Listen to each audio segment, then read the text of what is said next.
नमस्कार, मैं लक्षिता। मंदिरों की नगरी जम्मू के ऐतिहासिक रघुनाथ बाजार के व्यापारियों को पिछले कई वर्ष से समस्याओं से जूझने को मजबूर होना पड़ रहा है। अब स्मार्ट सिटी प्रोजेक्ट के तहत बाजार में फेस लिफ्टिंग का काम शुरू करवाकर प्रशासन ने बाजार के व्यापारियों की परेशानी और बढ़ा दी है। मौजूदा वक्त में व्यापारियों को मंदी का सामना करना पड़ रहा है। वे अब नवरात्रि और श्री अमरनाथ यात्रा का इंतजार कर रहे हैं।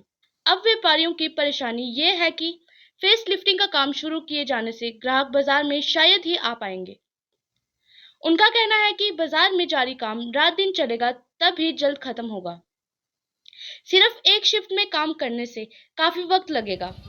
संबंधित अधिकारियों ने अभी यह तक साफ नहीं किया है कि इस प्रोजेक्ट में क्या क्या किया जाएगा।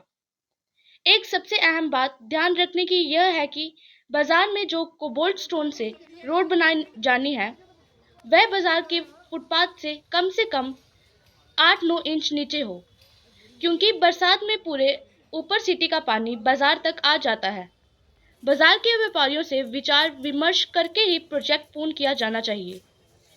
इस बारे में बाजार के पूर्व प्रधान बलदेव फुल्लर जी का कहना है कि देखिए, काम तो ठीक है।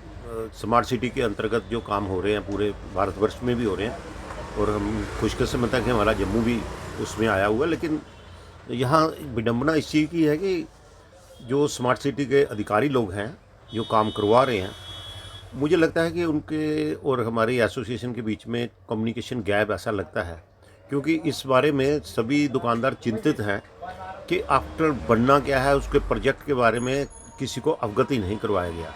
हम चाहते थे कि हम कुछ लोगों को अगर डिपार्टमेंट मिलता या कुछ मिलते तो लोगों को बता देते, ताकि लोगों के बीच में कुछ थोड़ा सा विरोधाभास है, थोड़ा सा गुस्सा है। वो इसलिए है क्योंकि लोगों को पता ही नहीं है होना क्या है। अगर लोगों को पता होगा तो लोग 100% कोऑपरेशन भी करते हैं, लेकिन कोऑपरेशन नहीं मिलने का कारण भी मुझे लग रहा है कि यही है कि थोड़ी सी ना कम्युनिकेशन गैप है। इसके बारे में मैं समझता था कि शायद हमारी एसोसिएशन को वो कॉन्फिडेंस में लेके वो इन चीज़ों के बारे में बताते। उन्होंने जो चीज़ करनी होती है वो एक दिन पहले बताते हैं, हमने ये कल ये करने जा रहे हैं। हालांकि जो चीज़ पहले भी की जा सकती है, 10 दिन पहले भी की जाती है, ताकि वो भी लोगों को आगे दुकानदारों को कह सकते हैं कि आप कोऑपरेट कीजिए।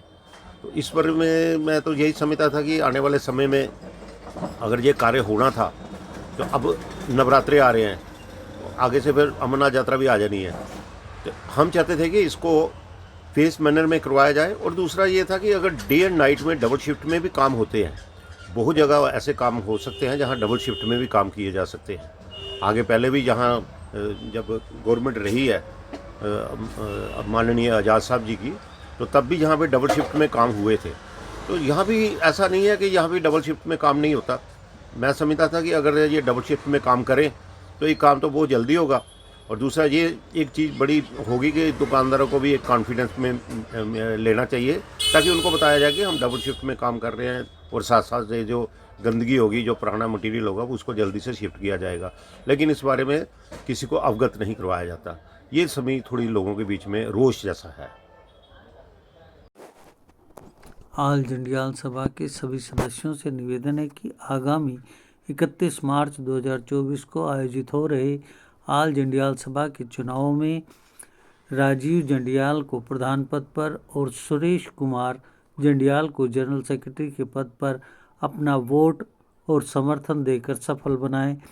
ये दोनों ही उम्मीदवार आपके और सभा के कल्याण के लिए कार्य करेंगे।